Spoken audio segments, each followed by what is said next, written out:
one of the Cooper drivers was quite a well-known driver, subsequently one of the few drivers to posthumously win the World Championship, a driver called Jochen Rindt.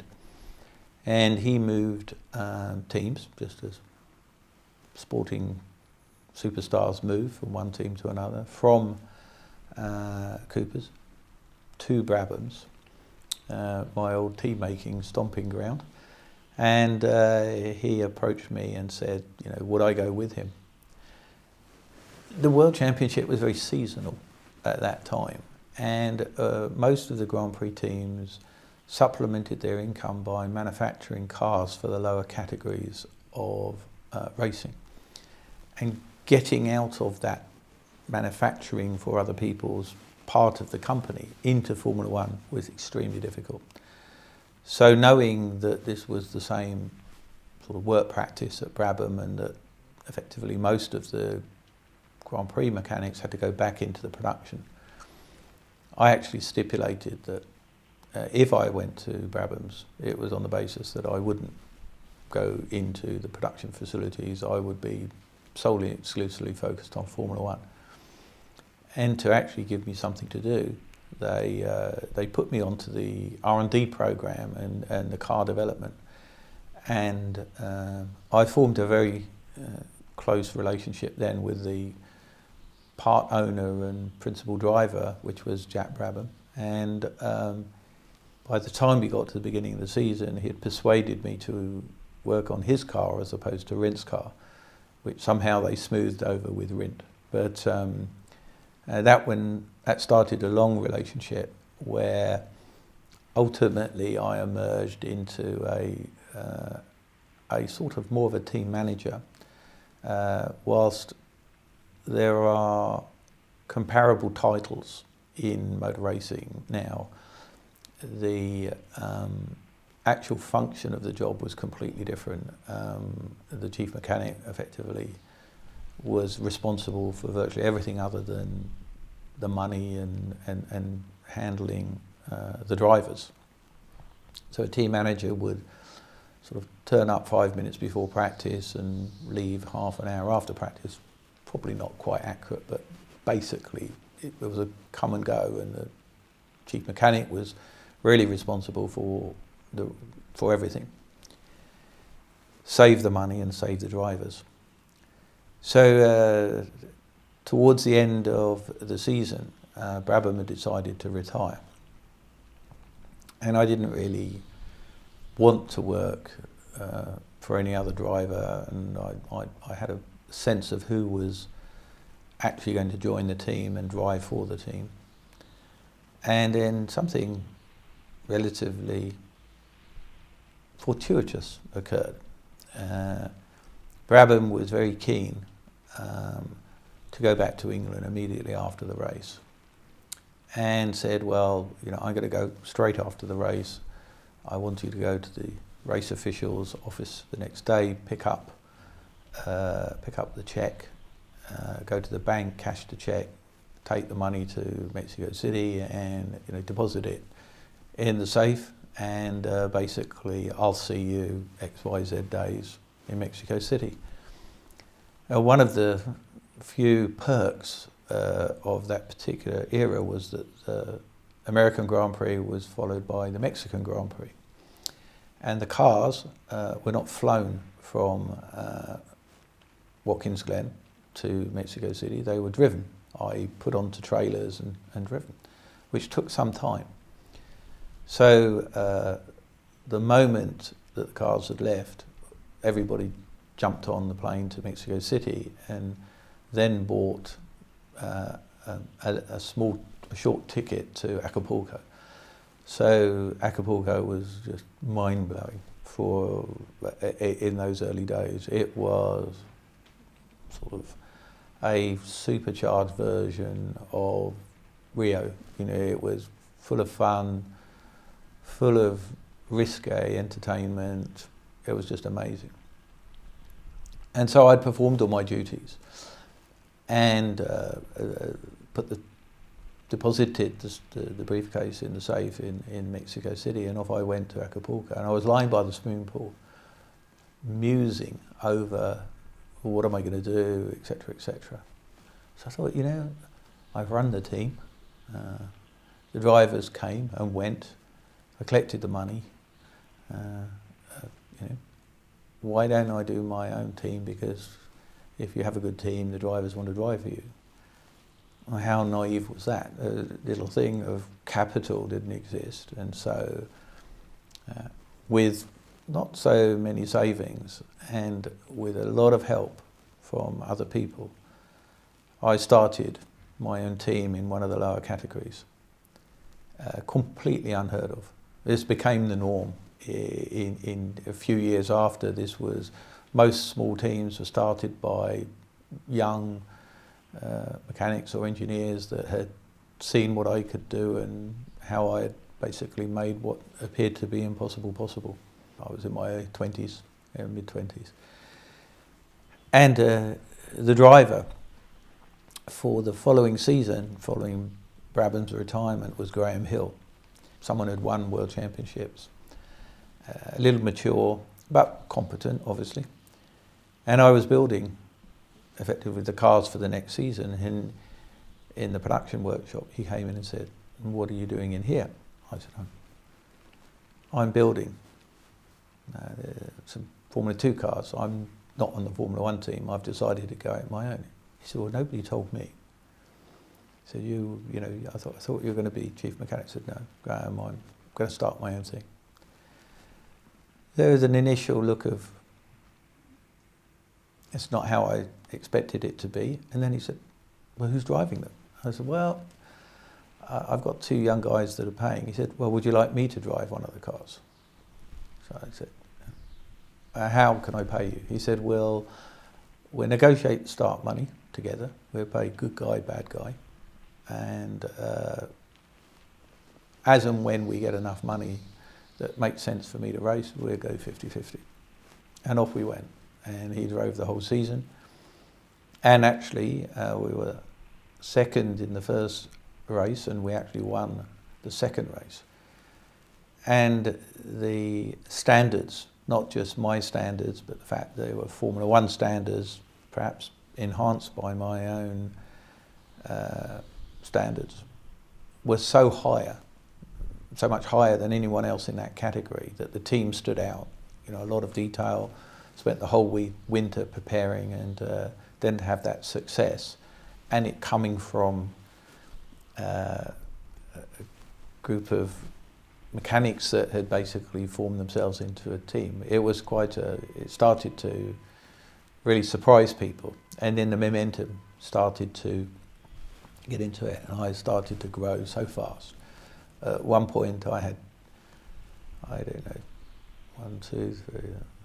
4 teams in different categories, racing different types of car, different mechanics, going in different directions, keeping growing my workshops and everything. And then at some point in the process, I started to count up, well, what are my assets?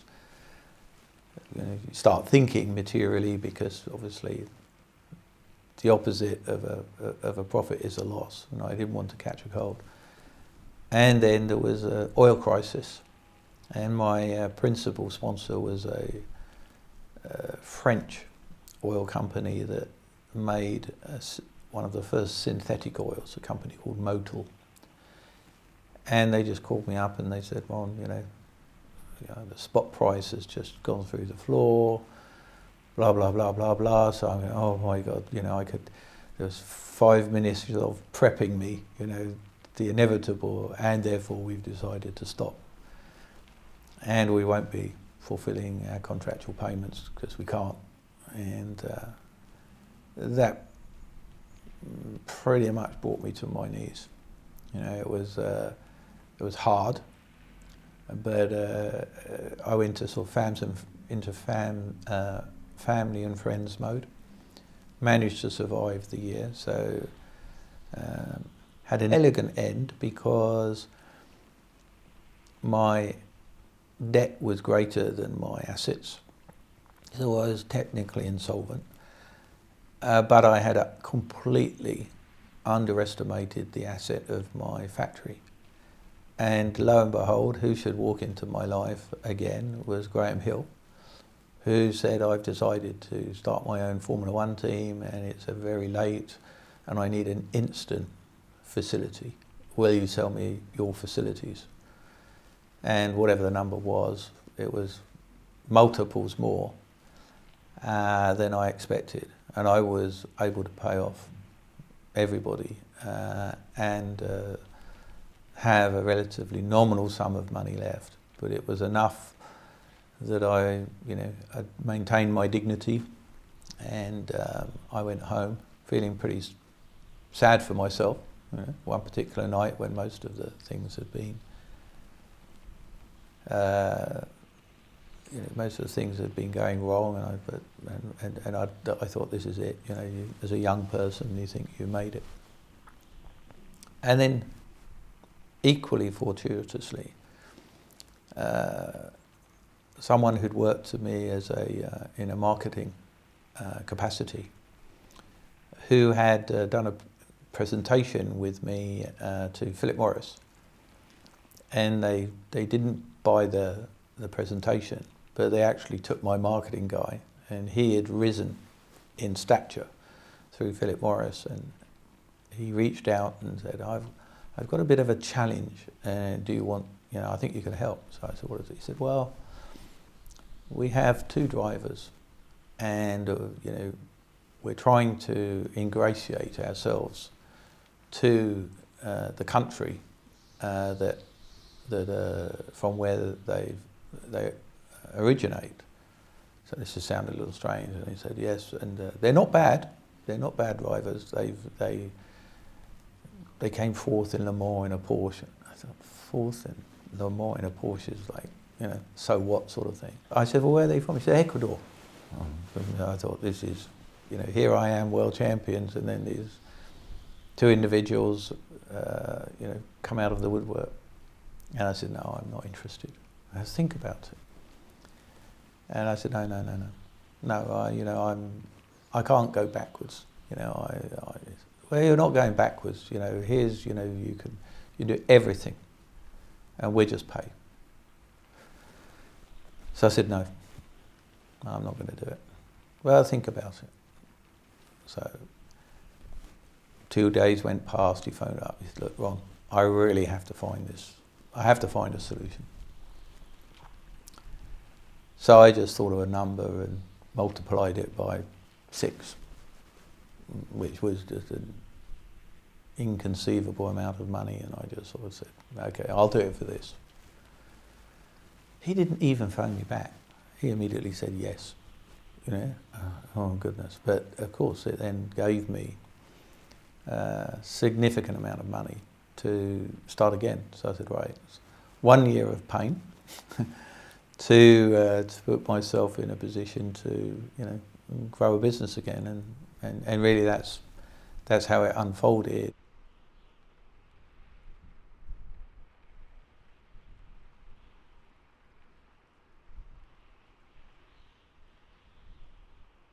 I went to them and I said, McLaren's not doing very well. And I have this revolutionary car. I'm prepared to show it to you. But, you have to be, you are in McLaren, but if I show it to you. So they had a senior manager called Dave Zelkovets at the time, and he was a little bit geeky, and but really into motor racing. When we showed him the car, it was clear that he understood how this car could be revolutionary. And so we prepped a presentation to the Philip Morris board, and waited a couple of days. They phoned up and said, we're sorry, we can't go ahead, because effectively we just have too much money invested in McLaren as a brand, and effectively, we have to continue, but we really think your car is amazing. Okay, how do I go about this? So a couple of days went past and I phoned up and I said, what about if I buy McLaren? So this is, how would you say, it was like a local pharmacy thinking about buying boots, or Evergreen, is that what it's called? Yeah, I think Evergreen. I said, no way this is, and they said, well, I mean, how would you like to go about that? I said, very easy. And I said, but you have to help. So they said, well, how do we help? I said, it's simple. You tell them if they don't sell me 50% of the company, you won't sponsor them. And so, I mean, it's a little bit crude to say that. It was a little more, it was more elegant, but that was the message. And then so they thought, well, what does this young guy know? And he's got the car and everything, and we'll have 50%, and we'll be able to, manoeuvre him out of the situation. But I then came up with another idea, which I said, look, we really want the most dynamic, forward-thinking racing team, and you've got all sorts of things that you say have value.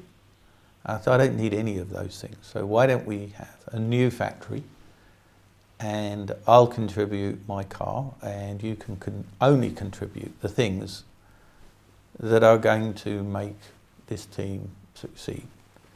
So our car was late, so we said, okay, I'll lease your old cars for 2 races.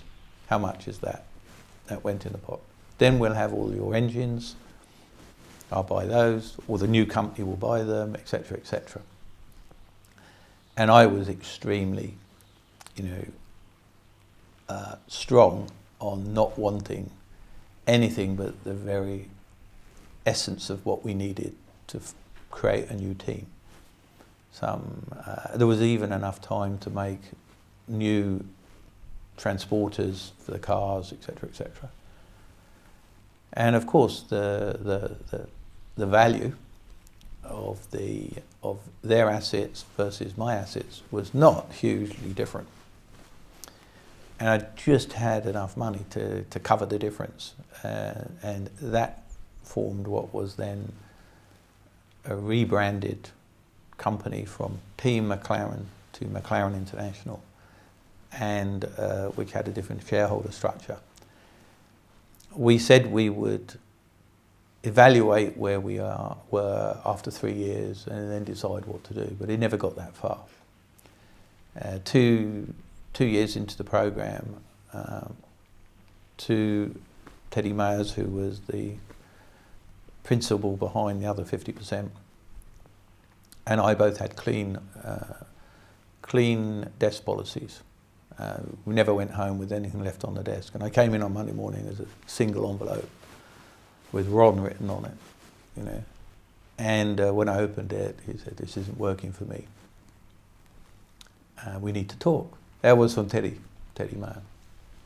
So I walked into his office and I said, "Teddy, got your note." I said, I don't really have a problem. I think we're doing great. I attracted some great sponsors on top of Philip Morris. The company was fiscally very strong, started to get results. But he was concerned that I was taking too much risk all the time. The risk at that moment was me pushing to commission Porsche to make a new turbo engine for us. And he didn't see how we can afford it. So in, let's say a moment of entrepreneurial, I would say, brilliance, I said, okay. So he said, "What do you mean, okay?" I said, "I think one of us has to buy the other out, but you've started this process, so you determine the number, and I'll decide whether to buy or sell." And it was, put him in such a quandary. You can imagine if it was too cheap, I would buy. If it was too expensive, I wouldn't buy. But he had forgotten one thing, which was, my credibility was running very high with Philip Morris, and I think I was seen the architect of the rebirth of McLaren. And then so I sat and I thought, my goodness, it doesn't really what number he comes up with, I don't have it. So, as I mentioned earlier, I'd brought in some supplementary sponsors.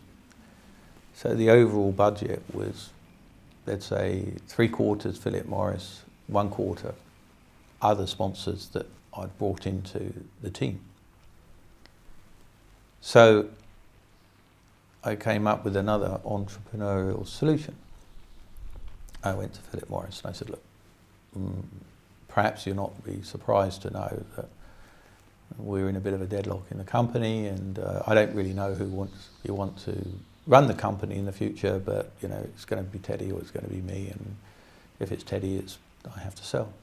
Oh no, we want, definitely want you. You're the architect of the current situation. We believe in you. So I said, well, I need some help. But I said, well, how can we help? I said, well, here's all the contracts. I said, when we started this contractual arrangement, my budget was completely covered by your contract, and I've now developed 25% more income. I want you to forward pay me that 25% out of your contract in one lump sum, but I want you to do it, this might not be the date, I want you to do it on the 23rd of June. 23rd of June, I have to have the money, and I need to know categorically that I'm going to get the money. We discussed a mechanism. They came back and they said, okay, we'll do it. They said, are you sure you're going to have enough money? I said, 100%. I will be able to continue, but I need this acceleration of payment. So then I went to my bank. I can't remember what the numbers were, but it was a lot of money. I said, the banker was still the traditional type of bank manager. His name was Mr. Hermsen. Up until that moment, if I'd had a dog, I would have called it Hermsen, and I would have kicked it quite frequently because Mr. Hermsen was never very user-friendly. And I sat in front of him and I said, Mr. Hermsen, I'll come. He said, I'd like to borrow some money. I said, how much do you want to borrow? I said, whatever the number was, £1.5 million. So he looked pretty motionless. I said, but before you answer, I said, I want to borrow it for 24 hours. And I will give you a guarantee that you will be paid 24 hours after. So I set the whole deal up. And for tax reasons, the deal was executed in Estoril, Portugal. It was complicated because of all the history of companies and this and that and the other. So there was a table full of documents. And all I could see in Teddy's face was he wanted to see whose name was on the cheque. And I'd already preempted that. So all the documents got signed. Two lawyers sort of met and said, okay, all the documents, okay, payment, boom, and then he had a bank cheque, just a guaranteed cheque, cashier's cheque, as it were. I could see the disappointment in his eyes, because maybe he'd even thought at that stage. And I knew he thought how I'd raised the money, but I hadn't raised it at all that way. And that stayed a deep secret with me. That was the first time I've ever really spoken about it. This is 1982, 30 odd years ago. The world was very different then. But it was, again, everybody really won. He had a payment that was beyond his wildest hopes. I owned briefly 100% of the company because I quickly sold some shares to refinance my life. And that was really the biggest breakthrough. 1982, I emerged in, effectively complete control of the company. I had partners, but they were very silent partners. By and large, those 2 or 3 things that I've described were the absolute catalyst to having the commercial horsepower to play in that league. B, having, I built a good reputation in those first 3 or 4 years of Grand Prix racing.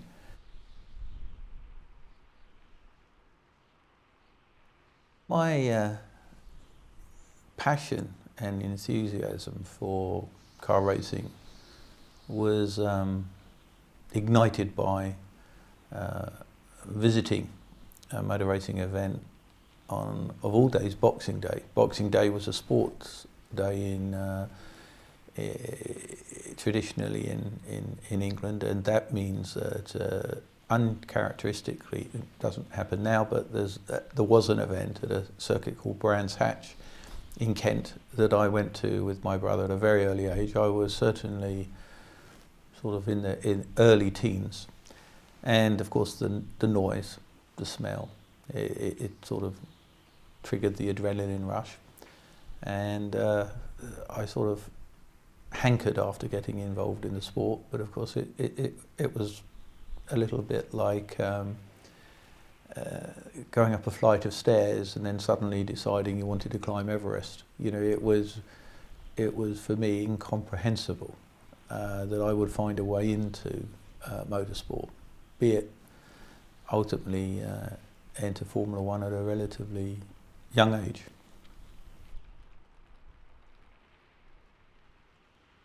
I was forever taking things apart, not always being able to put them back together again, all the normal frustrations. But I was fascinated by how things work, and still do. I mean, people now ask me,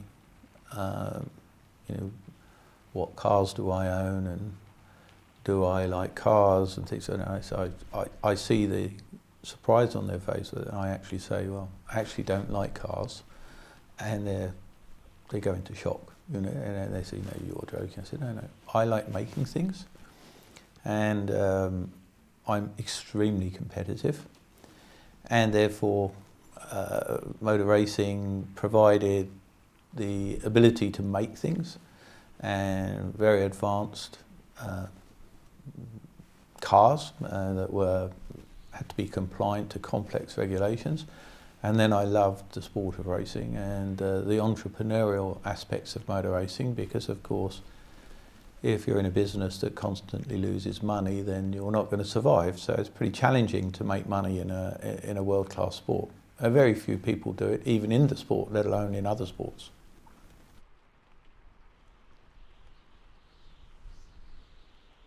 Yeah, school holiday sort of thing, trying to peek through the windows and the doors, and then generally getting in the way, and probably found it easier to give me something to do rather than constantly asking me to get out of the way. And so all the normal things that you would expect a young chap to do: make tea, clean things, generally be a bit of a dog's body, but again, it was just being close to Grand Prix cars. And at that time there were only 2 races televised. So one being the British Grand Prix, and the other, strange enough, being the American Grand Prix. I think televised sport, even in Europe at that early period, was unusual. We only had 2 television channels when I was growing up, and that commercial television hadn't really hit the UK. So it took some time before there was the airtime for sport, but America was more progressive and more channels. So obviously, televising the American Grand Prix was something that they did, and of course then they could sell it back into the European markets. And then I think the next on the calendar was Monte Carlo, and then slowly it built from there to being a very much revenue generating part of Grand Prix racing.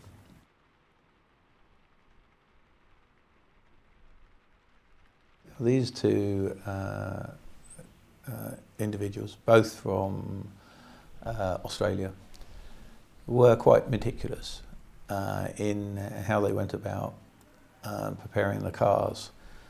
I learnt from them and other individuals who were participating in motorsport really the difference between good and great. And great to me is linked into perfection, and of course there is no such thing as perfection. But if you're a sort of obsessive compulsive as I am, which I'd like to feel manifests itself in attention to detail, you just absolutely become a sponge to people who can actually show you a better way to do something. And so I tried to build my career on perfection, and inevitably, as you try and absorb knowledge, that desire and thirst normally means that it actually takes every conscious minute of your day. So you become extremely focused, extremely dedicated. And to be focused and dedicated, you have to be full of passion. And so my passion for everything that I was involved in was extreme. There was no room for girlfriends in my life until, really early 20s. And there was no opportunity to spend money. So virtually I saved everything I made, primarily because I didn't socialise, because I was always at work. And it just gave me not only a strong work ethic, but it was a work ethic that was recognised by people that appreciated what I was trying to do. And that really accelerated me at a very early age into the higher echelons of motor racing.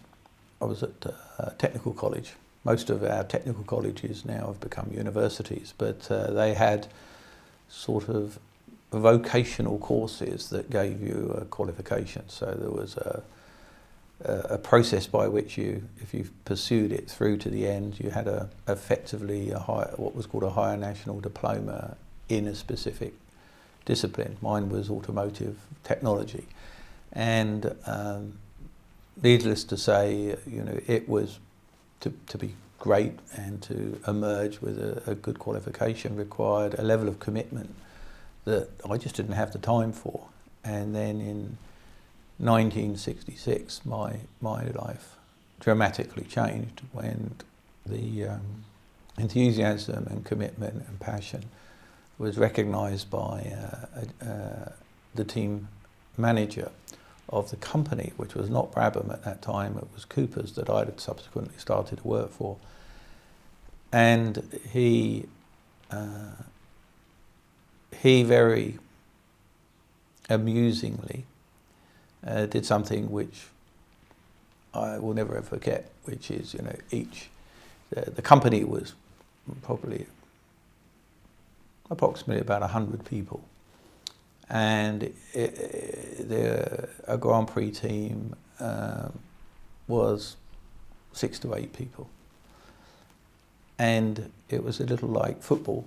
They posted who was the players for the event, in this instance, who were the team members. And so the first I knew was there was a bulletin on a company notice board saying this is the team for forthcoming Mexico City race, the Mexican Grand Prix.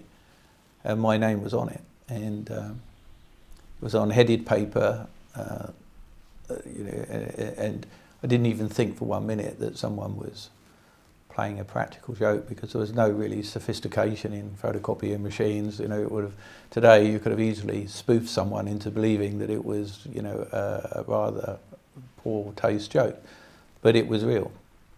And I think there was a silence over quite a large part of the company that I, at a relatively young age, I think I was 19 at the time, it was 1966, was going to the Mexican Grand Prix. And you know, at that point of my life, you know, my parents had put a roof over my head and they'd fed me, but they weren't wealthy. I was, you know, middle class family, but not really.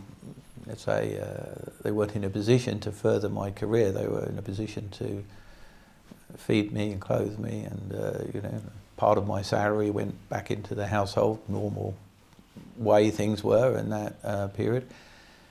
And of course, not only did I not have time to go on holiday, but holidays were just forget. I never had holidays, and therefore I'd never even thought about leaving the country. I don't think that I'd even been further than the Isle of Wight, and then suddenly I'm on a 707, primarily going to New York, because I didn't have the range to go to Mexico City and via New York. And I mean, I can still remember the emotion of being sat in a jet, going to New York on the way to Mexico City.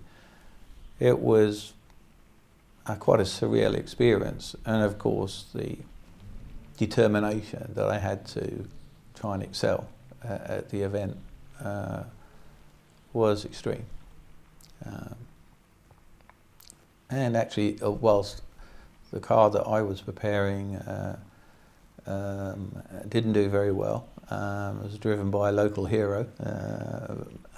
One of their other cars won the Grand Prix, so it was particularly satisfying that there I was, you know, at a Grand Prix which the team actually won.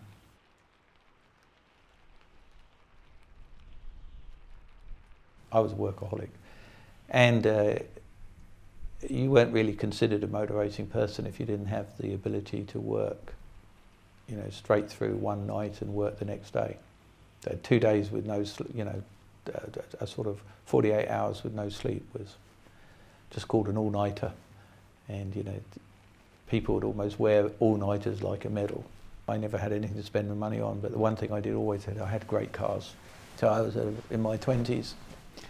I had an E-Type Jaguar,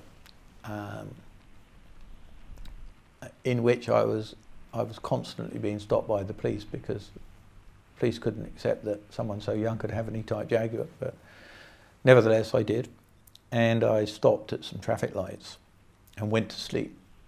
And the person beeped behind me, reputedly, and I drove diagonally straight into a lamppost. And in those days, no seat belts. The steering wheel penetrated one of my lungs, but more importantly, this was in the early days of what was then called laminated screens. It wasn't a triplex screens that fractionized into lots of components, and I went through the windscreen and cut a large section of my head open. I mean, my whole forehead and everything, and a phenomenal amount of cuts on my face. But more importantly, I got glass in both of my eyes. And again, I was very fortunate. I was near a hospital that had some of the best eye surgeons and also plastic surgeons. It was actually there to accommodate serious operations. It was a sort of a centralized, specialized hospitals that people weren't taken to normally in an A&E condition. And I was very lucky. I had two things. The eye surgeon was amazing, and the plastic surgeon did a pretty good job. And when I came to, I was laying flat on the bed, and nurses came and doctor came very quick, and they said, look, you've suffered severe damage to your eyes, and you may not know that anything you do, move an arm, move a leg, everything puts pressure on your eyes. So you have to lay very still, and this is going to take time. So I said, how long? They said, well, we don't want to take the bandages off for several days. We're not too sure when. We want to see how everything else. So I was laid very still, and there was someone in the next bed who had a condition, and as a result of this condition, he had surgery. And he too was laying very still. And X days into the experience, with my sisters, my mother, everybody coming and being pretty upset, I'd met a girl in France and she'd come back to England, and so this was not without, that moment of time was not without its complications.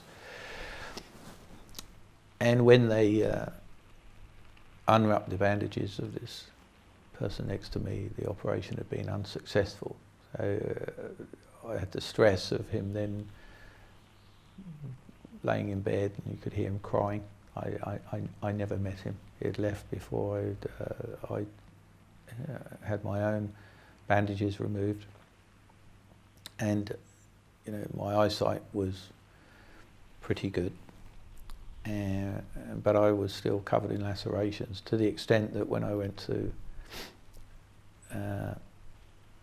my local bar on the first day of coming out of hospital, the barmaid fainted because I obviously was looking pretty cut up. Anyway, things healed over time, but because of the eye operation, they just said you can't physically work for 3 months. You got to take 3 months off. I was doing everything, with my own first team, and I hired people, and then suddenly realised that the productivity was much higher if I was delegating responsibility. So that accident pushed me into management by necessity, and it was sort of life-changing in many ways. And I still, in certain circumstances, I still feel I still get pain from where the wood rim steering wheel penetrated my lung. I can still occasionally feel it, but by and large, and of course you suddenly realise that you're not so as immortal as you think you are as a young person. And I'm now slightly over 70. I've never broken a bone in my body, and I've never had any really serious illness. And again, back to America, I go to the Mayo Clinic every 2 years for my 5,000 mile service. And it's something I really believe in. It's I'm a great believer in you looking after yourself, but not just physically working out, but really understanding your physiology and the risks and how you minimise the risks. So right now, I'm working on my 20-year plan, with no certainty that it will be 20 years, but I think that if you have a 20-year plan, you can sort of get over the emotion that I experienced far too frequently, which is you get up in the morning and you've had a shower, you stand in front of the mirror, you close your eyes, you feel 35, 40, you open your eyes and reality hits you straight there. The mind is still full of ambition, but the body is not actually following on. But if you want to get the best out of it, you got to look after it. So that's what I try desperately to do.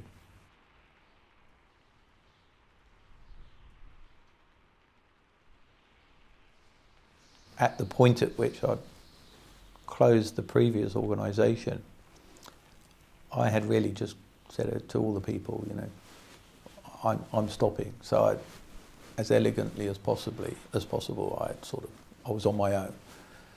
So I had a completely clean piece of paper, which is always very scary when you have infinite choice. A quantity of money that I knew was going to be there at the end of the year, so I started to plan.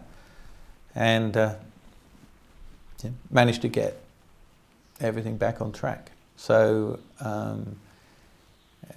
from there, I started to look at Formula One. There's a particular project that BMW had initiated, which again, they came to me in desperation. They were keen to accelerate a program that had fallen behind, and I was able to negotiate a really great contract with them. And it gave me enough money to build a Formula One car. And I needed to find someone to design it. And there was a young English designer who had actually designed, he'd previously worked at McLaren and Lola, there are two British racing car companies. He'd been headhunted by American who owned a company called Chaparral. And so he designed this Indianapolis car. One of the things about this individual, John Barnard, was that he was notorious for seeking perfection, which inevitably meant programs were late. So the first car went to the Indianapolis tests, and he stayed behind to finish the second car, spare parts, etc.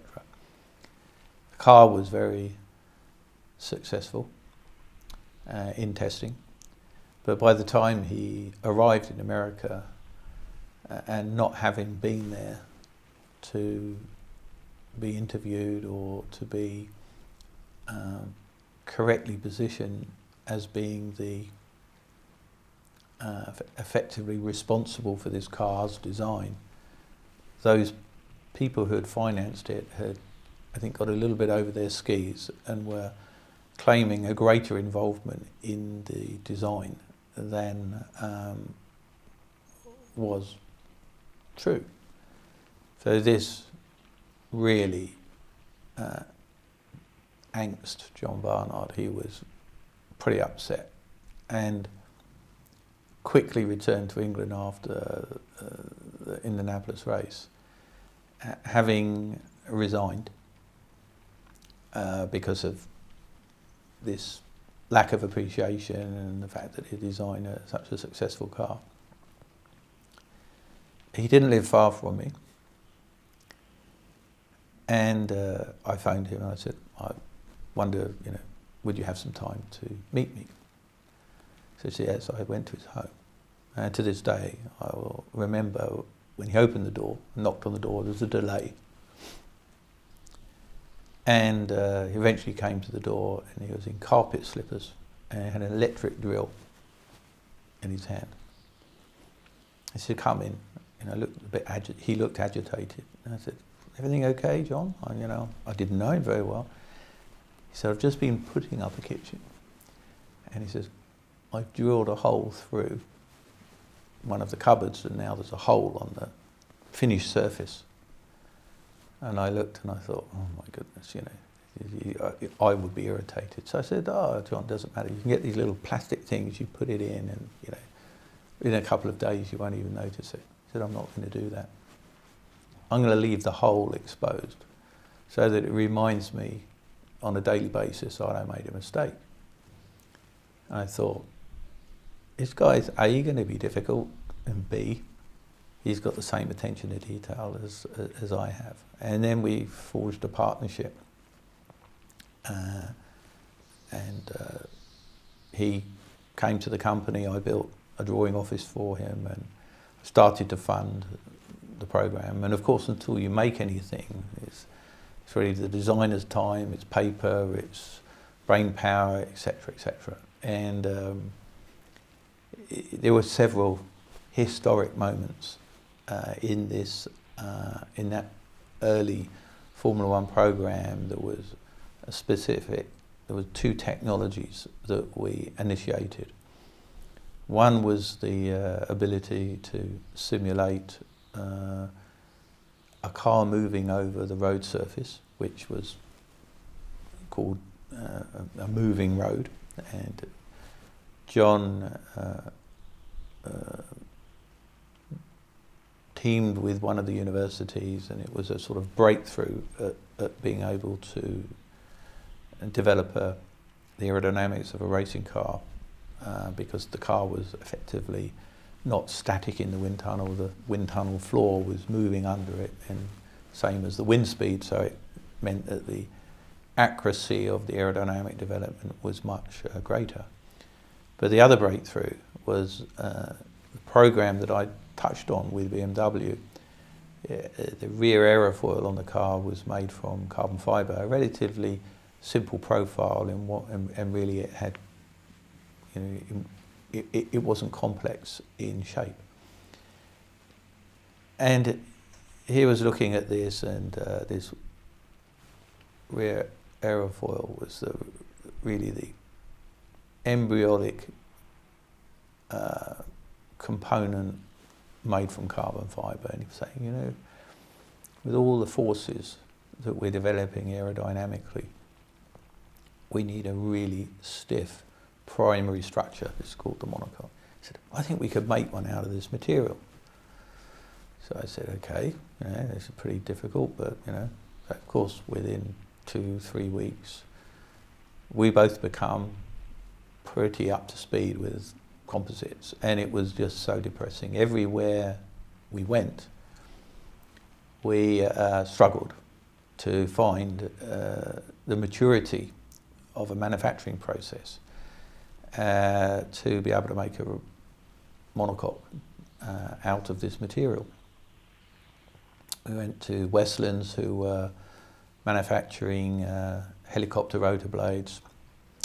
We went to British Aerospace, as they were known then, and virtually everything was everything made from composite was just playing to its weight as opposed to playing to its strength.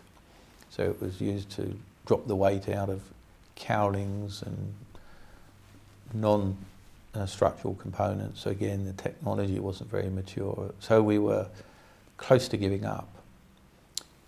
And then an American that John knew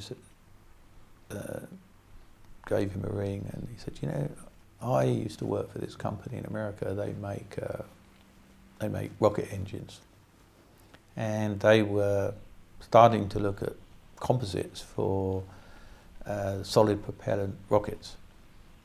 And he said they're called Hercules, and they're in Salt Lake City. So I was on the phone in a millisecond, and by this time we had a model of the car, a big model. It was like 3 feet long, 4 feet long maybe. So this model was boxed up, checked in as hand luggage. We arrived in Salt Lake City, and we went to Hercules. Here was I expecting to drive up to a sort of NASA-like environment, and always looking at is all these small buildings dotted around what was the salt flats, or very barren area. It was distinctly unimpressive, but nevertheless, it was extremely difficult to get through the security. So 2 things occurred. First of all, a lot of their facilities were subterranean, and secondly, they quickly pointed out that if anything went wrong in any of their facilities, it was going to be one almighty explosion, and therefore most of their facilities were spread at relatively large distances between each other. And it was quite strange because it had a little bit of a James Bondy feel to it, subterranean, immaculately clean, because that was a requirement of working in composites. And very quickly we hit a brick wall. And they said, one of the problems we've got is all our contracts are military and the space program. And even that they were vague about. Wasn't too difficult to work out when you're seeing missiles all over the place in part form. So I said, well, you're very secret. He said, yeah, we're extremely secret. And I said, don't you find that frustrating?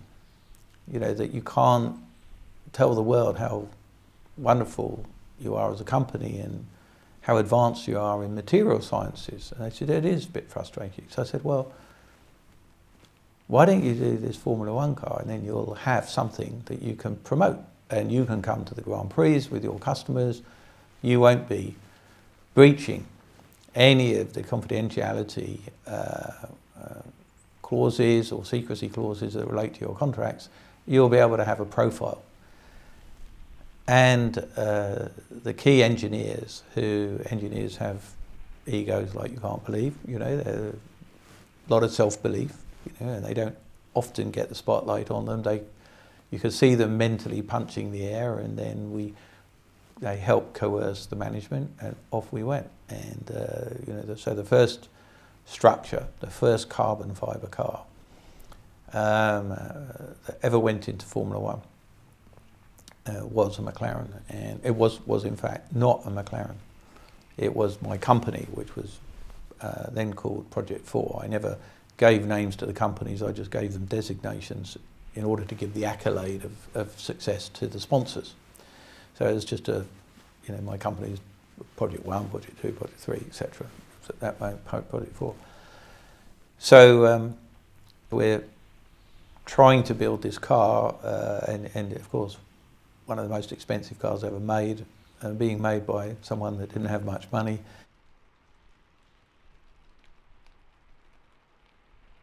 Then the thing that happens always in motor racing, when you start winning, your power base starts to increase. And there was no question, that I was an incredible thorn in lots of people's sides. I rocked the establishment in many, many ways. And, from occasionally feeling the crosshairs of the competition, how do we shoot this guy? How do we basically bring him down, as it were? Because the media puts you on the pedestal, your competition is constantly trying to take you off the pedestal. And if you wobble, then the media and the competition is sort of keen to jump all over you. And I was, dodging and ducking, and let's say the crosshairs didn't fall that frequently. But the more you win, the more that people come along and say, you're destroying the sport. And actually, one day, I received a phone call from the president of Philip Morris then, Aliardo Buzzi, of Europe. And he said, Ron, he said, he's my principal sponsor. He said, you're winning too many races. They were sponsoring Ferrari. And I need you to think about the situation, because it's really becoming impossible, and you're ruining the sport. I've been extremely polite. And he said, Ron, I said, will you consider what I say? I said, absolutely, Aliardo. You know how much respect I have for your opinion, and I will give it deep consideration. You must give me some time. Of course, Ron, take as long as you want. So I put the phone down. I thought for a few seconds, and I said, you must be joking, but I'll think about it for 5 or 6 years. And of course, inevitably, as in any winning streak or period of success, in any team, in any sport, things happen that your vision isn't there for that particular swerve, and you fall in a hole. But it was, the thing that I feel I brought to McLaren and the growth of McLaren was my absolute aversion to debt.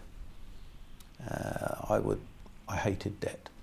I would always, I didn't even like having an overdraft. I would say, and my various CFOs, my first CFO, a guy called Bob Illman, he was a debt averse too. And that was easy. But then at some point I as he retired, I took another CFO. This CFO was more modern in his thinking and was constantly arguing, debt's good as long as it's the right amount of debt. So I would always argue endlessly about how much debt we had. And for years, he never won the argument because we always had such a strong bank balance. And then I realised the thing to do was separate off that bank balance and use it for diversification, and to let the Grand Prix team carry enough debt that it was always seen as only just making a profit. And of course, the wisdom for me was every year you posted accounts. If you were a Grand Prix team and you posted accounts with lots of profit, all your sponsors would immediately have an appetite for pushing down the price. So with careful planning, what I built was a fund which was initially designed for growth and diversification, and then I came up with the idea of buying a building, a really prestigious headquarters. And the headquarters for me was, and I explained it to my shareholders, I said, look, don't look at this as a headquarters. Look at this as our advertising budget. As people come to our headquarters and they see standards that I think I can impose onto our organisation, they will realise that we're going to have a cutting edge approach to everything we do. So they said, well, what's it going to look like? So I thought for a while, I said, I can't tell you. You can't tell us, no. But I can put a thought into your mind which will help you. So they said, what is it? I said, it's called mental aftertaste. So they look at me. I only invented the expression a few seconds before. So they said, what's mental aftertaste? I said, okay, when you visited this place and you've driven away and you're half a mile from the facility, these people are going to talk, and what they're going to say is going to describe 90% automotive NASA and 10% Disney. So this is the feeling they're going to have. They're going to be blown away by what they see. And that was it. I sought visionary architects. I didn't really know too much about architecture. I bought every book. I looked at all the things that had been built. And I narrowed down the architectural choice to 6. I phoned the architects and said, would they be interested in building a headquarters? They all said yes. I said, I would like to come and visit you. I visited all of these architects, and I said, I want to go and see your best building and your worst building. And I said, it's very, very important to me. I want to meet the person in charge of the building. That's who I want to talk to. So they said, well, of course, these are all occupied, but we can talk to our clients. And I said, this is nothing. I'll sign confidentiality agreements, I don't care, but I want to be able to really understand how well the building works. Well, and they didn't say this, but every one of them resisted me going to see the worst building. But that's what I did. And when I met the building manager, I wasn't interested in meeting the building managers of the inferior buildings. I wanted to see the building managers of their best building. I then say, as they're showing me their reception, I said, look, don't worry about this. I've seen everything. I've studied. I want to go into the heart of the building. I want to go into the mechanical and electrical systems. I want to understand. I want to look in the lift shafts. I want to look in, I want to see behind the scenes. And I had looked at everything and been to what was the Getty Museum, which was just being finished by Richard Meyer. I met Richard, and he looked a bit weary, But I met his project manager. The project manager was really switched on, and I spoke to Richard and said, you know, I'm a bit worried about the distance between our two countries. And he said, well, you know, New York to LA is further than New York to England, or close on it. So he said, I've been running the LA program and we speak English, blah, blah, blah.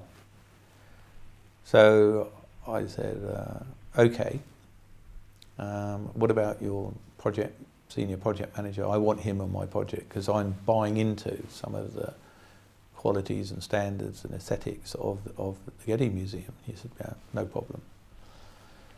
So I said, okay. And I'd met with several other architects, and you know, part of the evaluation is, did they have the capacity? So the top architects were full of work, but Richard obviously come out of this big project, he had resource.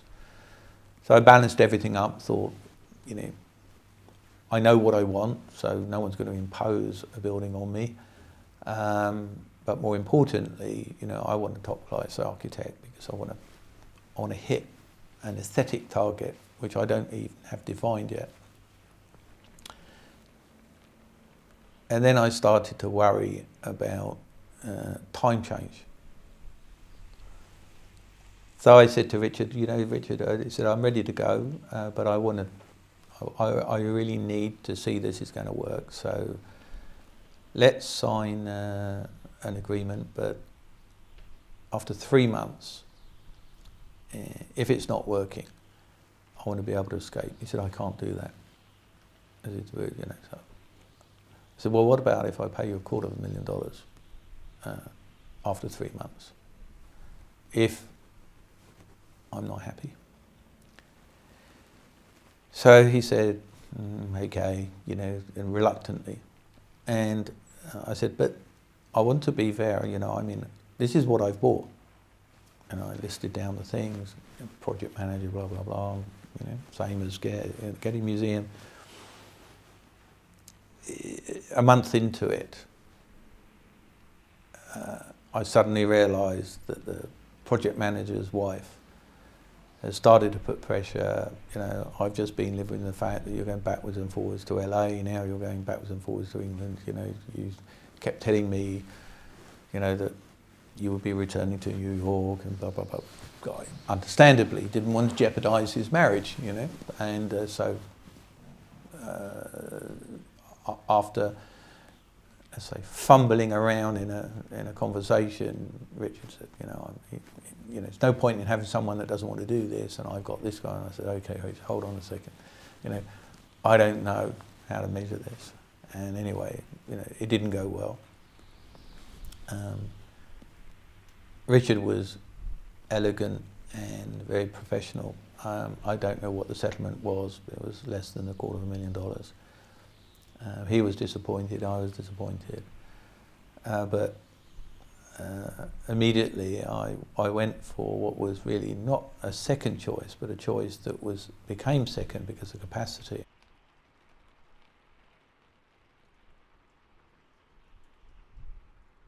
I went to Norman and said, Norman, you know, I love your work, but you know, you really got the capacity, and can I have some senior people?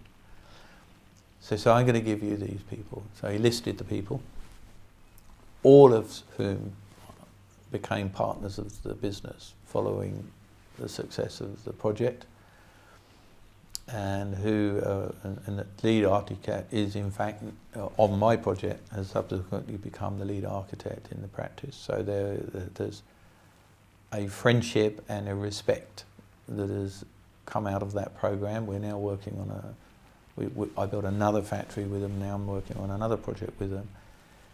And the journey was, on that facility, was truly amazing because I was a very unique customer. You know, meetings every week. I mean, there was something like 2,000 odd meetings. And I was driving the program every time we came to a problem, we found solutions. I used some of our own design resource on some of the things I wanted to do. And ultimately, the building was complete. And we did a phase occupation. And I remember it was a very unusual thing. I didn't want people distracted, so that I think it was 4 people from McLaren and myself, and said, everybody else, you're not involved. These 4 people are the only people that are involved. So for years, I worked with these 4 people. Of course, there was a degree of resentment coming from senior people that I hadn't involved them. And but I exposed it progressively, got them into my way of thinking.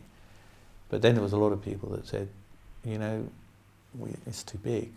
You're going to depersonalise the business. You're going to do this, and you're going to do that. So I listened and coached and massaged everybody and then there was a hardcore. So I got the hardcore negatives together and I said, look, it's pretty simple. This is the date we're moving in. Just assume that that's the date that the train is leaving the station. You're either on it or you're off it. But there's no wishy-washy. I'm not even prepared for you to go and try it out. You're either 100% committed, everything, of a handful, I think 90%. I don't think more than 1 person, maybe 2 people left. And of course, there's a work expands into time available, if you've heard that expression. But actually, people expand into buildings so fast. They think, how did we ever manage, and then within 1 or 2 years, even though I tried to future-proof it, we were bursting at the seams again. And then within 10 years, I'm building another factory, having tried to optimise and optimise and shoehorn and increase the density of the people, density of desks, all this sort of thing. And when you go back to the very early 1980s, we were less than 70 people when we formed what was a McLaren International. And, we were quickly 1,000, then 1,500, then 2,000, 2016 when I effectively took the final decision and entered into what was unpleasant negotiations with my shareholders on exit price with 3,500. And that was a journey again, the company bursting at the seams, and I wanted to grow the company. So not only did I have a phenomenally strong desire to stop on my 70th birthday, primarily driven by I saw no benefit in dying at my desk or going into some inefficiency either through lack of commitment or tiredness or thing, and I wanted to do other things.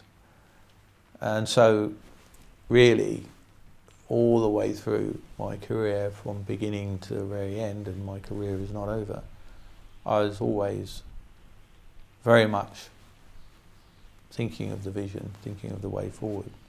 And my vision for the company started to be very different to my other shareholders, who were still fixated and are fixated on being a Grand Prix team, whereas I've always wanted to be a technology company.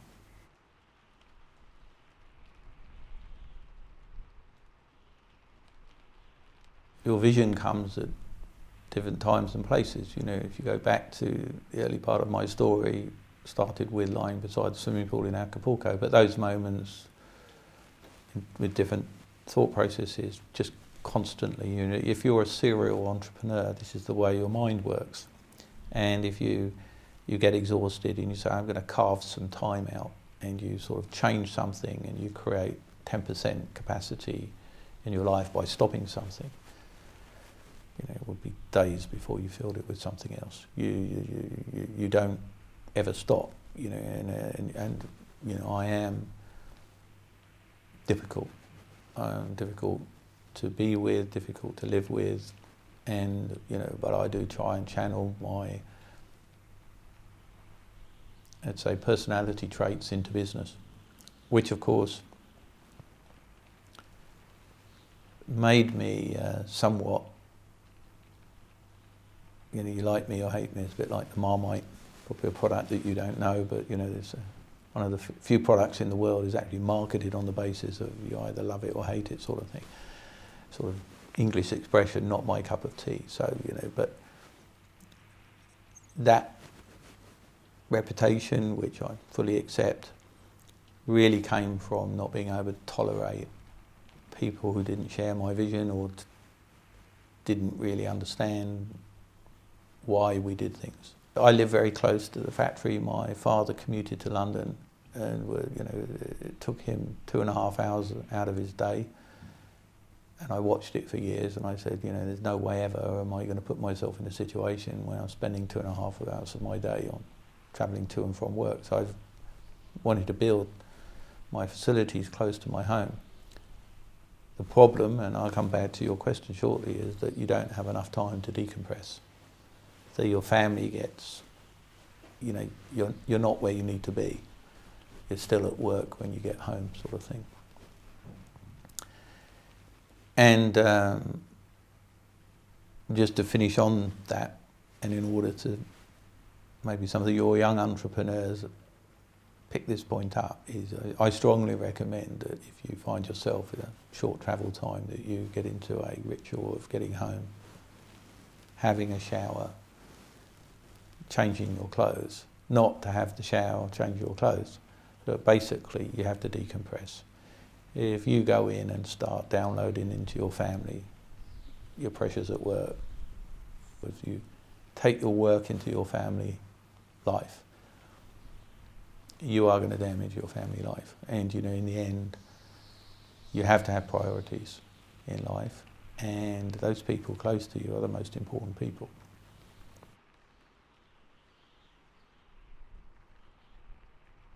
You've got 2 customers called Grand Prix drivers.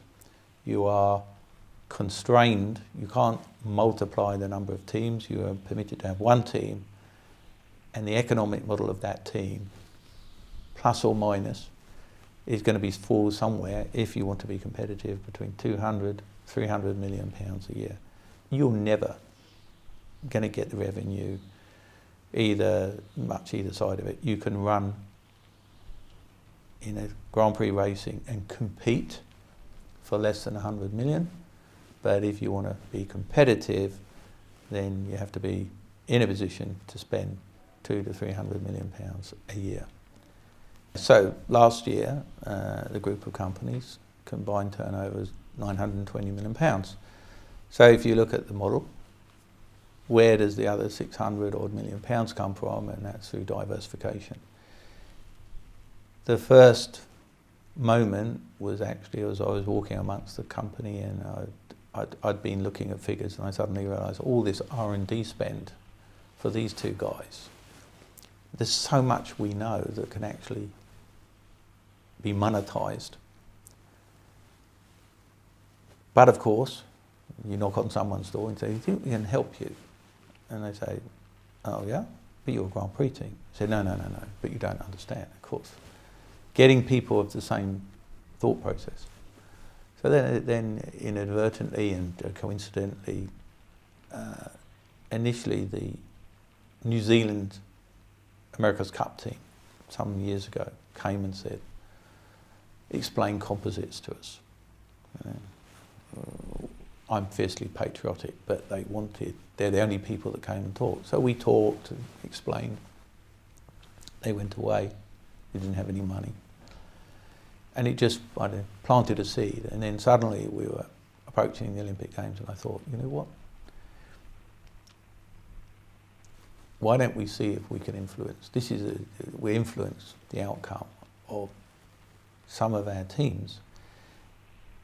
The government had constructed a concept of a national lottery and allocated funds to the Olympic Games we had very small amounts of money. I think whatever the money was, I spent 4 times that amount. And because people got passionate, they were doing even more than they should have done inside the company and sort of inevitably keeping it from me, but that's not a problem. And we focused on rowing, cycling, and sailing. And actually, we actually focused on the Winter Olympics in bobsleighs and luge and the skeleton, and we focused on rowing and cycling, and brought lots of things to bear. A lot of data acquisition. The data acquisition allowed you to be able to tell the athlete what you just did was what you should have done, and what you did about then is what you know. So if you know what's good, and you can get muscle memory.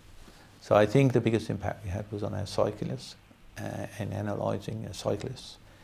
Although we instrumented the oars, so the oars on the teams were full of electronics, so that we were able to measure all the forces, who was rowing the strongest, and maybe change the positioning in the boat, but more importantly, optimise the technique.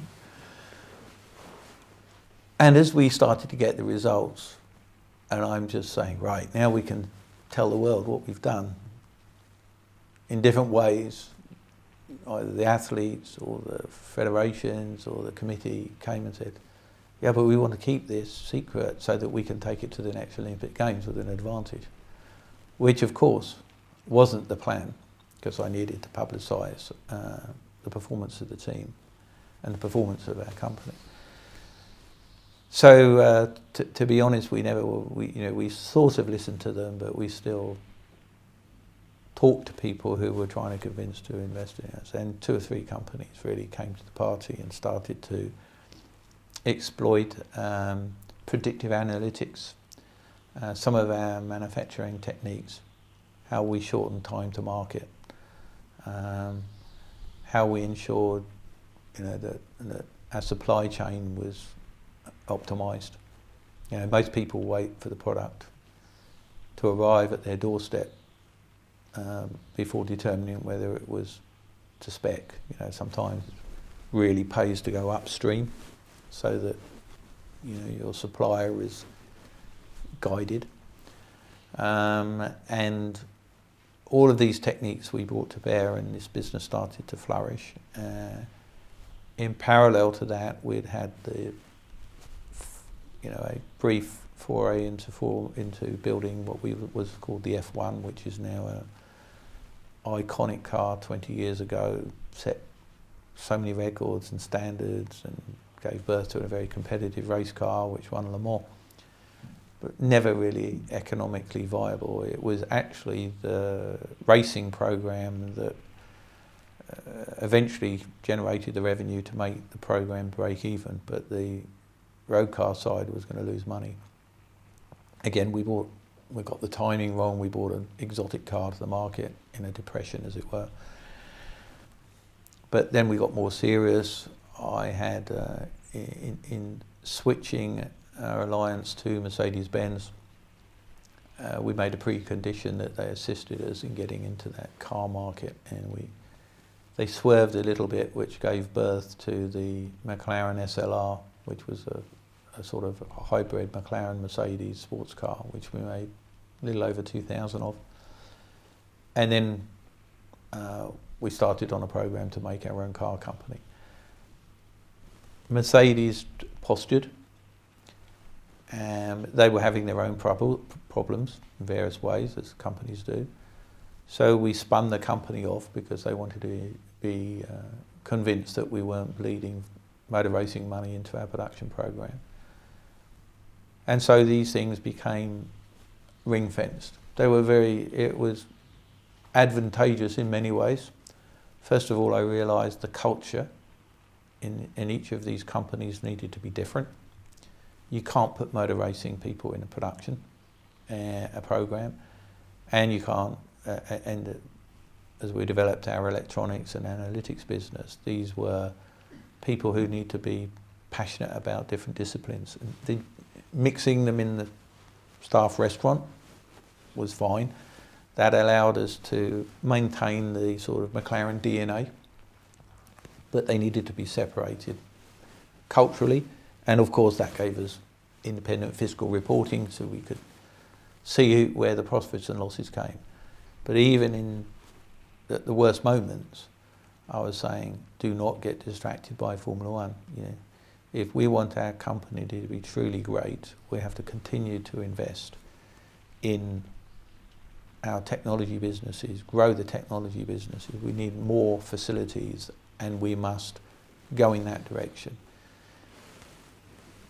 My other shareholders were fixated on returning to competitiveness in Formula One as fast as possible, irrespective of cost. And I just didn't agree. And coupled with that was, you know, if a senior person who's running the operation is in disagreement, then inevitably they seek second level management's opinion. There is a huge difference between being at a poker table with cash and poker table with chips when you haven't financed the chips. So the mindset of second level management is different. You're not playing with your money. And this is, you know, the great entrepreneurs, no matter how big their companies are, they are extremely aware of how the money functions in the organisation. Where is the wastage, and then where are the people? And of course, you know, we've seen endless programs and companies in the world fall over because of poor direction.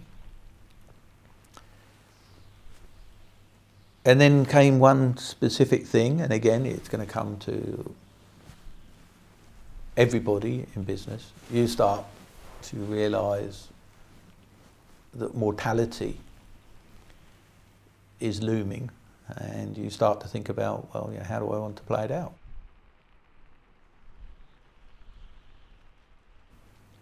So 2-3 years ago, I started to communicate with my shareholders that A, I didn't want to die at my desk, and B, I didn't want to leave my money in the company.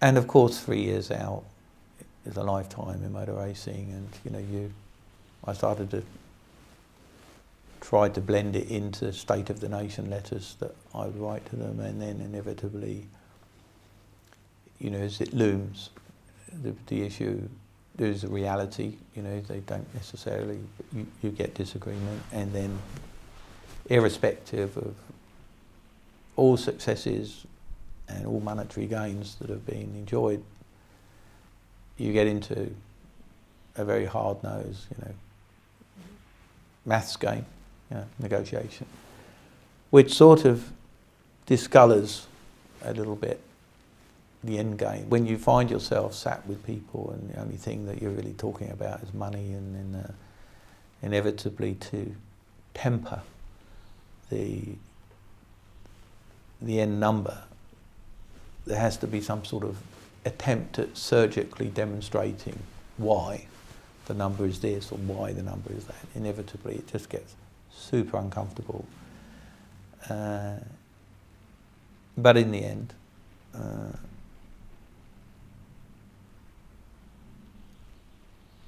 I was delighted with the outcome. I applied one of my experiences in life to the whole process, which I'd learned from Senna. When I negotiated his first retainer with the company, which was a 3-year, 2-year option contract, and it was intense. He was living in a rented home in Esher, which was about half an hour's drive from the company, and I was going backwards and forwards, and he of course was playing, well, I've got this option and that option. And I was saying, yes, but you want to drive for us, and blah, blah, blah. And we came to a hard point, and the hard point was, financial difference. And he was very religious.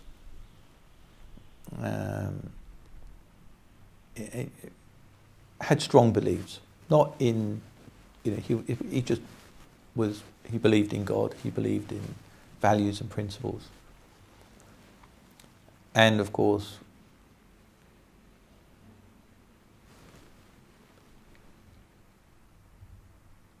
he believed in the will of God. I was rather mischievous in arriving at the point where we were apart, but conceding was going to damage the relationship. So I thought and I said, well, why don't we toss a coin for it? His English wasn't perfect at the time, so I had to draw a picture of the head and a picture of the tail. And I said, what will be, will be. Whatever was out there that can influence this outcome, it's a greater force and things. So, you've clearly got something maybe that will favour you, but I'm more of a fatalist, and so why don't we go down this path? He immediately grasped the fact that the outcome was not going to be the result of one person conceding. And actually the money wasn't the point. And at the time, and now, I'm deeply respectful of money. And I wouldn't be flippant, I'm never flippant. But this was the way to break the deadlock. The coin flew into the air. It hit a brown shag pile carpet in which we stood and shot under the curtain, and didn't have the rattle that conveyed to me that it was going to be flat. As he reached for the curtain, I said, stop. I said, this may be not completely flat, it has to be completely flat. So we lift up the curtain very slowly, and there is the coin completely flat. It was for the first 3 years, he'd forgotten the multiple of 3. And it was some number around $300,000. So we'd flicked a coin. At the time it went into the air, both of us were thinking this is $300,000. By the time it came to a standstill, I realised it was $1 million. I doubt whether anyone's ever flicked a coin for $1 million. But the bit that was relevant to this negotiation, to my recent experiences, was I'd put him in a situation where all he thought about 24/7 was the negotiation. I was going back to the company and running the company with all the other things.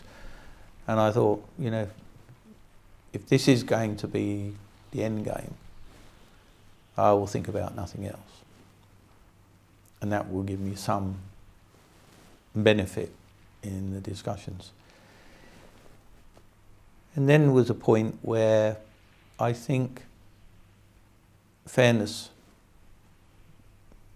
became more relevant. People appreciated this wasn't very elegant, some principal shareholder. But it was too late. It was not too late to ensure that everything was properly done, but it was too late to carry the emotion, the negativity out of it. But I look back on it as one of my best negotiations ever. The outcome was, I believe, fair, and I'm thinking very carefully about what to do. The only thing that I've definitely decided to do is live in England. And of course, the options are available to English people to minimise tax by moving countries. I'm an English person and I'm patriotic, and I'd rather be here. I love the weather. I love the diversification of our weather, and of course I'm in the position where I can go to the sun if the sun's somewhere other than England.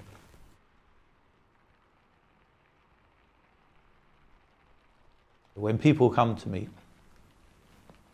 and they ask about drivers, how did I choose that driver? How did I choose this driver? What is the greatest quality of any driver? Of course, they quickly understand that the abilities of drivers need to be different from one era to another. Fangio possibly could have driven a modern car, but most likely not. But the common denominator, and it became more relevant over the last 15, 20 years, top of the line comment, sacrifice. If you want to be the best in something, in our world, everything has to come second. There are some challenges because Grand Prix drivers start so young, and it's such an intensive process of karting, etc., etc. It's to the detriment of their education. So, as they mature into world champions, they're not always as clever and as worldly as they needed to be, and that's unfortunately part of the sacrifice, but it's never too late. Smart ones quickly realise that they need to be more switched on about contracts and things like that, so they reinvent themselves. But it's a challenging world that we live in at the moment, but it's still a world that does respond well to a dedicated entrepreneur.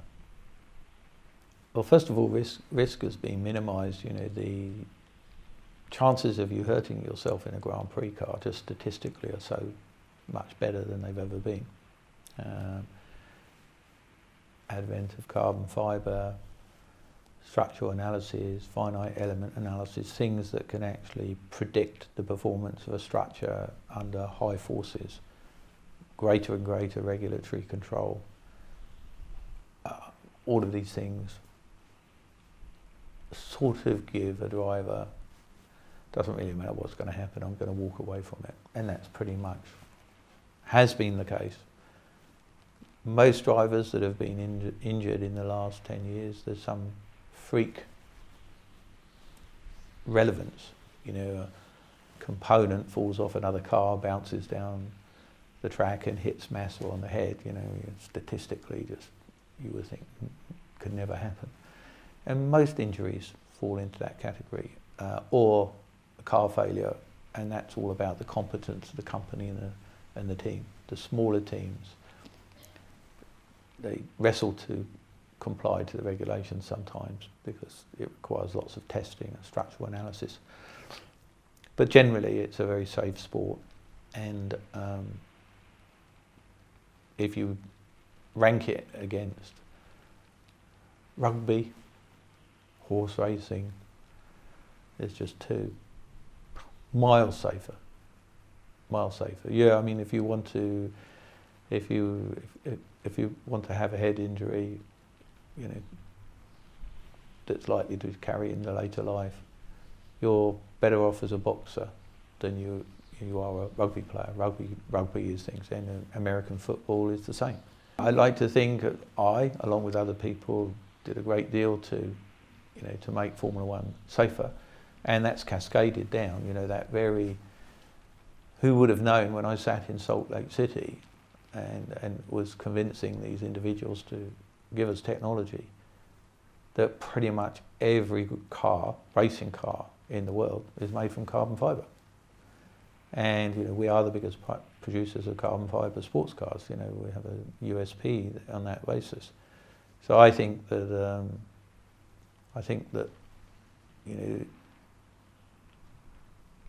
at some point in the future, people may wake up to what John Barnard, the designer, he opened my eyes to the feasibility, and I made it commercially possible, and the whole thing starts like I think there's a lot of things that I look back on in Grand Prix racing that I feel my fingerprints are on, and some people would say negative as well, positive, but I mean I'm very comfortable.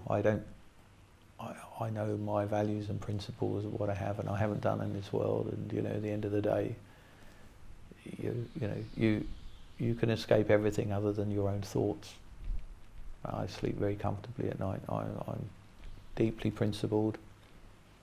I'm absolutely not a fair weather friend, and I have weaknesses. Probably my biggest weakness is, you break my trust, it's over, it's irreparable. But that's just the way I am. So you tend to have a bit of flotsam behind you in my life, people that have done things that I felt broke my trust, and then you just say, broken. And then it's just better to get on. But there are other people that the world love. They're huggy and kissy, and they're basically, everybody likes them. Why? Because they say all the right things at the right time, irrespective of whether there's sincerity and truth in it. Much better to everybody, those people enjoy the adulation of being a very, very popular person. I live with myself, for better, for worse, and I'm a good person to have as a friend, not a great person to have as an enemy.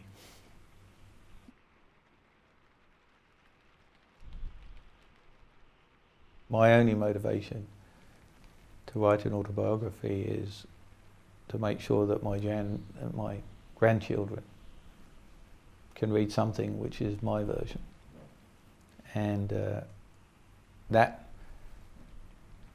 objective tends to see me kick the can down the road a little bit. But I have kept a lot of material to try and at least refresh my memory as to why things happened and when they happened. So actually, for it to be an interesting read, I think it shouldn't have much motor racing in it, which probably most people will find surprising. But I think the things that make people interesting and different is try and explain why you did things and what your motives were, what your passions were, how you felt at a given moment of time, and why emotion is a luxury. If you're very angry or you're very happy, I don't think you're in the best frame of mind to make decisions. So I think for years I was considered, emotionless and devoid of emotion. Obviously, when the television cameras fell on me, I pretty straight face, but I just said, "You don't understand. Why on earth wouldn't you want to focus on the job in hand?" If people say to me, what's it like going to, socialising with Ron? They are surprised with the answer they get, because as hard as I focus on being disciplined and devoted and focused to my business. It's equally and oppositely the way when I'm having fun. And I'm deeply opposed to social media. I'm deeply opposed to people taking pictures at my parties or anything. You come to one of our parties, you're there to enjoy the party. And if you need to share the experience with a third party, don't come. You know, be there for the experience, and enjoy the moment. But don't expect to make me happy if you're going to start putting things on social media. You know, definitely, two friends have been, fallen out with me for that, and aren't my friends anymore, because it really, I think that's not the way life is. You know, it's not me.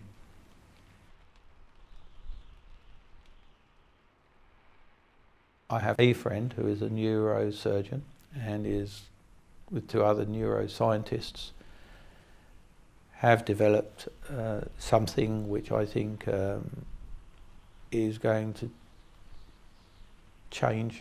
dramatically change things for a relatively large quantity of people in the world, a procedure. It actually addresses back pain, a specific type of back pain that probably, as far as their research has shown, is about 30% of the people with back pain will be relieved of their back pain if this process and procedure works. They are not well equipped to monetize this, having spent a great deal of their own money. There's been some family and friends funding on it. So I'm trying to contribute to that process, and again, I think it's got a slight change the world feel about it, which, if it's as successful as I hope it will be, it will have that.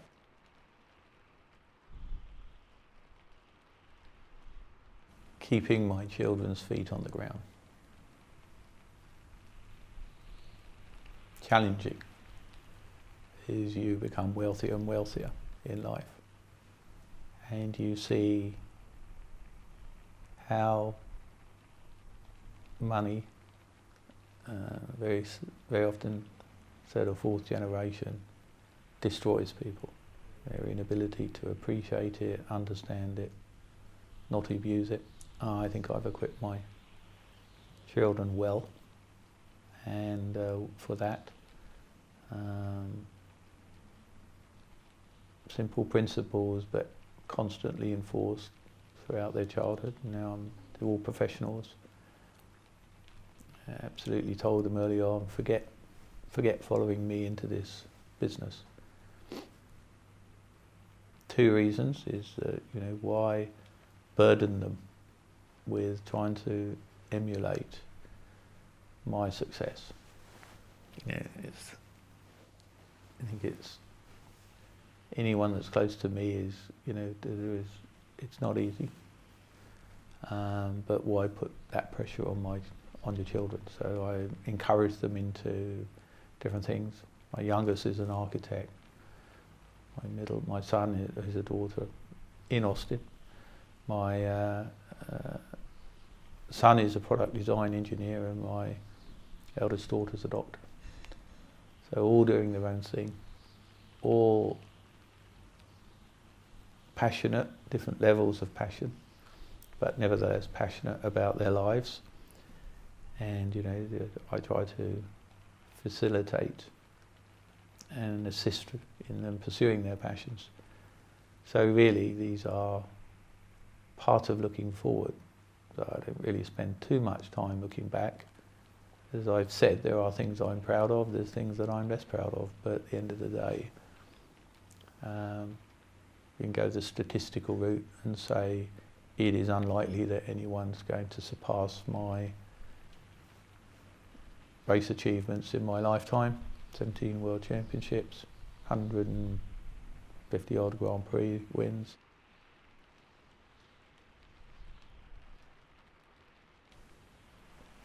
I still have people come up to me, and have done for years, and say, we've been to your facilities, they're mind-blowing. How do you keep these standards? How do you keep this mindset? How, you know, and the answer is by phenomenal attention to detail and by sharing and infecting people with your passion for perfection, your desire for perfection. You know, you can't always be the best, but you can look the best. You know, we might not have the fastest car on the race circuit, but you can do the fastest pit stop. Why not? Have pride in that. You know, it's you know, it's not going to make a difference. It does make a difference. You know, it does make a difference. And this is tiny examples of how I think. I'm not the first person to identify passion as the core ingredient of success. And secondly, I was there to say, you know, my success has come from passion. So don't underestimate. If you're not passionate about what you do, which is the sort of hidden opposite to what I was saying, don't do it. You will not succeed in greatness. You will not be a super achiever if you're not passionate about what you do.